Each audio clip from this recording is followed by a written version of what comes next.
Hello everyone, it's Dr. Wolfe here, and in this video I'm going to be explaining how drinking too much water when doing very long, prolonged, intense exercise such as running a marathon could actually be dangerous. So let's first set our stage. We have our cell, we have our extracellular fluid and or the blood. In our cell we have our cytosol, which is just the fluid that makes up the cell. Then we have our plasma membrane, which is importantly semi-permeable, allows substances to pass through and blocks others. All right, now what about my molecules? I have my solvent, the substance that is doing the dissolving. In this case, it's going to be water with all living things, right? And then my solutes, in this case, there's plenty of them in the cell, but we're going to be just focusing on salt or sodium, right? And if we were to look at the concentrations in the cell right now, all right, they're at equilibrium. There's an equal amount of solutes and solvents. If I specifically want to talk about the solution outside the cell, I would say it's isotonic. It's at equilibrium. Okay. Well, now you're going to be doing this intense exercise and you're going to be drinking too much water.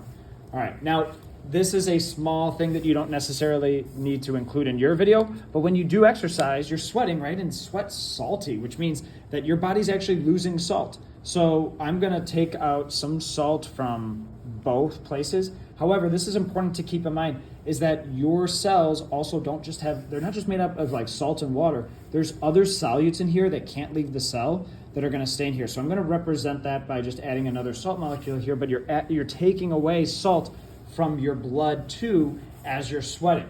All right, so we already kind of have a difference here. But what's happening even more to exacerbate the problem is you're drinking water, and that water first hits your bloodstream, right? So now we have more water in the bloodstream. In other words, we have a concentration gradient. What is the concentration gradient? We have a high concentration of solutes inside the cell and a low concentration now of solutes outside the cell.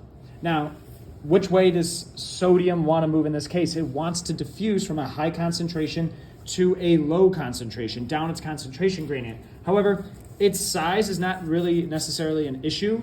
All right. However, sodium is not polar because it's not a molecule, but it's charged. Because it's charged, it can't get through that non-polar lipid membrane, so it's not going to move in this case. All right.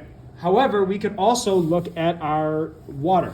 We have a high concentration of water outside the cell, and we have a low concentration of water inside the cell.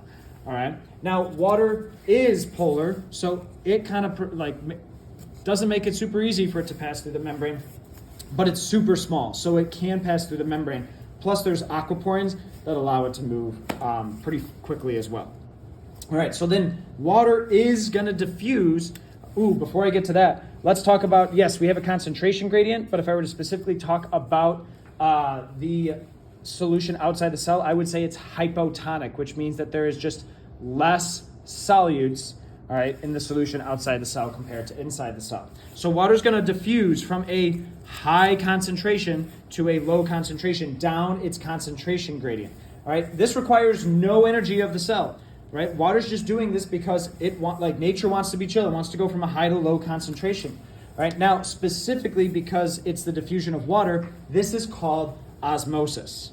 All right? So we're going to have water start to diffuse inside our cell. Now, as it does this, the cell, all right, has to accommodate this increased amount of water inside it, and it's going to start to swell with more water going in. All right? So that's how our cell size is changing. Now, why is this dangerous? Well, you can imagine you have millions of neurons that are swelling and pressing up against each other, but then also a skull that's not budging. That creates so much pressure that it could lead to really negative side effects, including death.